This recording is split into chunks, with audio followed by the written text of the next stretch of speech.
La FIA doit relever un défi majeur, le contrôle des unités de puissance et des updates. Voyons.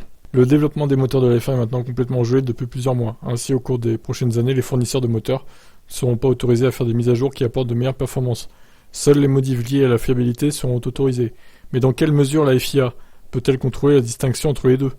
Eh oui, bonne question ça. Est-ce qu'il n'y en aura pas qui vont gruger un petit peu là? Que ce soit Mercedes, Ferrari ou Honda? Avec les nouvelles voitures de 2022, la FIA s'est montrée assez tolérante lorsque les équipes proposent des mises à jour de fiabilité. Selon Bruno Fama, responsable des moteurs chez Renault, c'est également logique car toutes les équipes de course ont eu des problèmes de fiabilité relativement importants.